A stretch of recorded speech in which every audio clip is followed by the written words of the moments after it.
The electrolyte drink trend has exploded beyond any reasonable connection to science, with products marketed to everyone from couch potatoes to ultra-endurance athletes as if we're all suffering from chronic electrolyte deficiency. Let's separate the legitimate science from the marketing nonsense because there's a real need for some people and complete waste of money for others. Electrolytes, primarily sodium, potassium, magnesium, and calcium, regulate fluid balance, nerve signaling, and muscle contraction. Balance is critical, not just quantity of any single electrolyte. Your body has sophisticated mechanisms for maintaining this balance under normal conditions, which is why most sedentary people in climate-controlled environments don't need electrolyte supplementation at all. So, who actually needs supplemental electrolytes?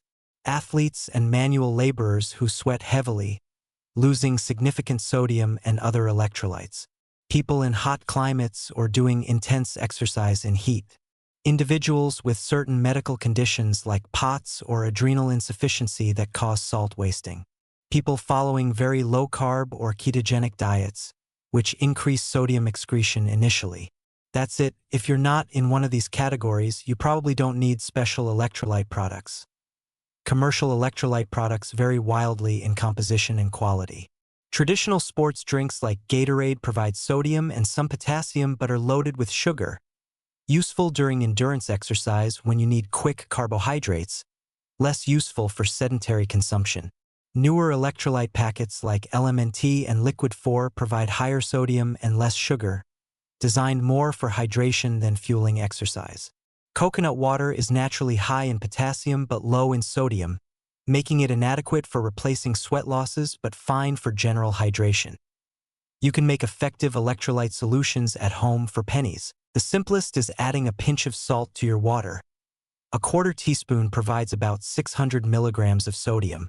For a more complete homemade sports drink, combine water, a pinch of salt, citrus juice for potassium and flavor, and a small amount of honey for carbohydrates.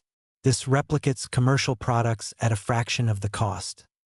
The sodium restriction debate is evolving. For decades, we've been told to minimize sodium intake for cardiovascular health. That advice is being reconsidered, particularly for active people.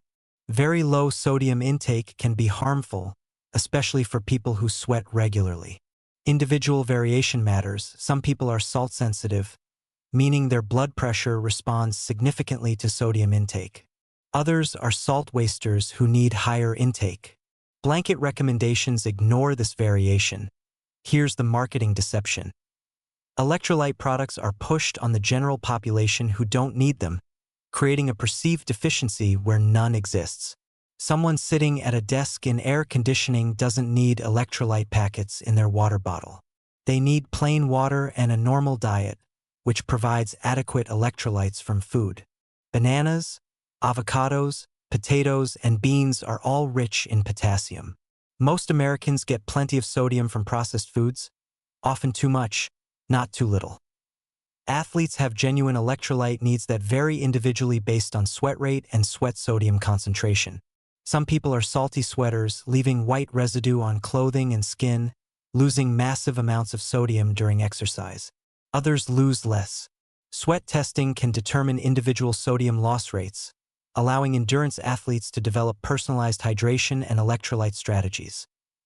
The risk of hyponatremia, dangerously low sodium, is real in endurance events when athletes overhydrate with plain water without replacing sodium losses. This has caused deaths at marathons and ultra-endurance events. Strategic sodium supplementation before, during, and after long events is genuinely important for these athletes. For the average person, though, getting potassium from food and sodium from normal dietary intake is completely adequate.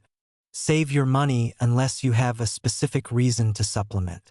And if you are an athlete with genuine needs, understand your individual requirements rather than following generic marketing advice.